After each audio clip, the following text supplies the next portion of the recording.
Our News from the Hill story. It doesn't look like Biden voters will be getting those $2,000 checks they were promised, or any of us for that matter. Instead, the administration plans to pay federal employees $1,400 per week for 15 weeks, while the rest of us gets the same check but only once. This comes after Democrats sided with teachers' unions refusing to reopen schools. In a vain attempt to address the consequences from that decision, they plan to pay federal employees to stay home and to virtually school their own children.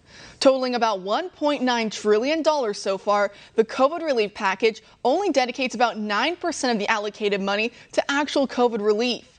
The other 91% will go toward bailing out blue states, toward Planned Parenthood, toward unions, and basically just the interest of Nancy Pelosi and Chuck Schumer.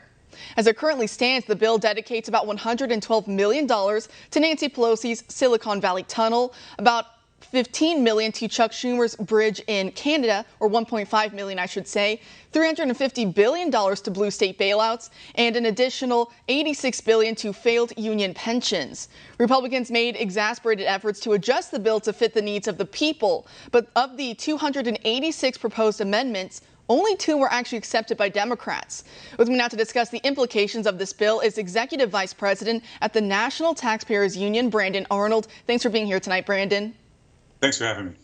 Great. So through the last summer, Republicans repeatedly pushed for a targeted spending package to aid the millions of Americans who were devastated by these shutdowns. But Democrats repeatedly kept holding out in favor of a package with more pork. And here we are with the Democrats in control. And it looks like the spending is just getting started. So how do you think things like bailouts for broke blue states will actually help Americans who've been hurt by lockdowns? Because I don't really think so.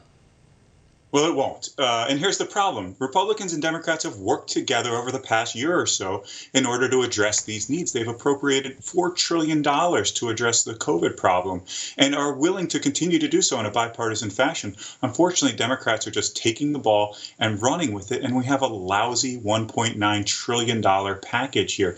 You mentioned the blue state bailout. It's really frustrating because it's $350 billion at a time when there's certain states that are running surplus.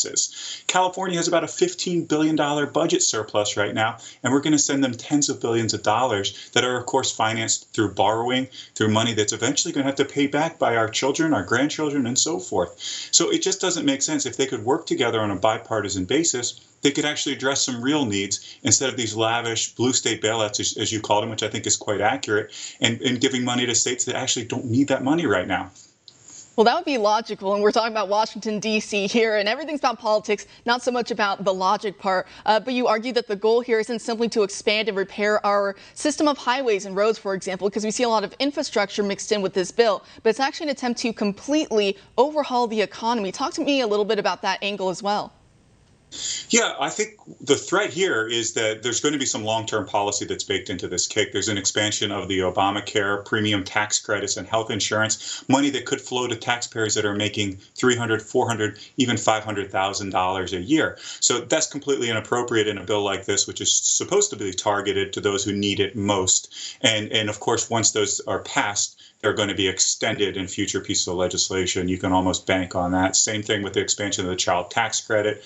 It's policy that, you can debate whether it's good or not, but to build that in as a permanent part of public policy using the cover of a COVID-19 package, I think is just really misplaced and gets the priorities wrong here.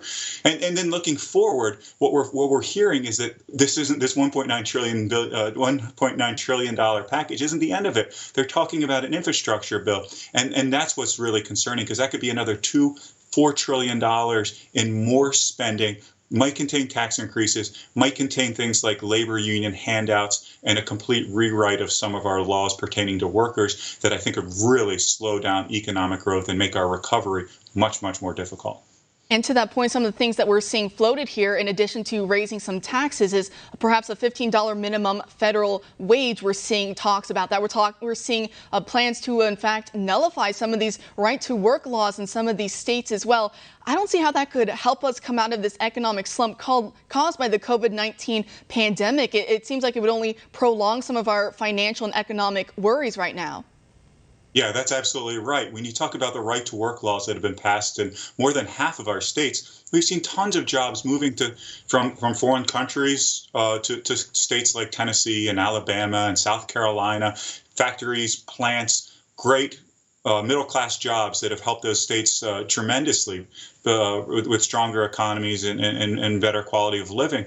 And those right-to-work laws have been critical to it. So if you completely nullify those laws, not only is that a problem from a federalist perspective, where you have the federal government trying to tell states how to run their business, it also is just going to destroy the jobs that so many men and women depend on in this country at a time when we need to be doing everything we possibly can to get this economy back to where it was back in 2019 and before, when we had a roaring economy, when money was flooding into the federal treasury, and when people were much happier and better off, unfortunately, than they have been.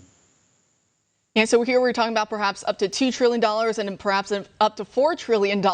It seems like Congress is just printing all the money. It's strange how they're just so many trillions of dollar packages. It's really mind-boggling, some of the numbers that we're talking about here.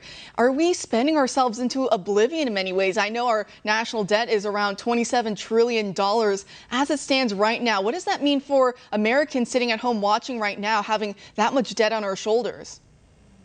Yeah, it's concerning. And any economist that you talk to, except maybe a few fringe left-wing folks, will tell you that it's a huge problem. In fact, if you look at the budgetary impact of this $1.9 trillion, not even talking about that additional $2 or $4 trillion that may be right behind it, you're talking about a small increase in the size of the economy. That means a little bit more in the way of jobs, a little bit more economic activity in 2021. But even next year in 2022, that borrowing is going to weigh down the economy. The Penn-Wharton budget modeling apparatus, they say that the economy is going to shrink next year as a result of this, almost exclusively because it borrows so much money at a time when the national debt is already absolutely out of control. In fact, if you look at the United States compared to a few other countries, we are in the same boat as the Greeces, Portugals, and Italys of the world when you look at our spending relative to our debt. It's out of control. We shouldn't be a second-class country here, but we are spending our way into that kind of status, unfortunately.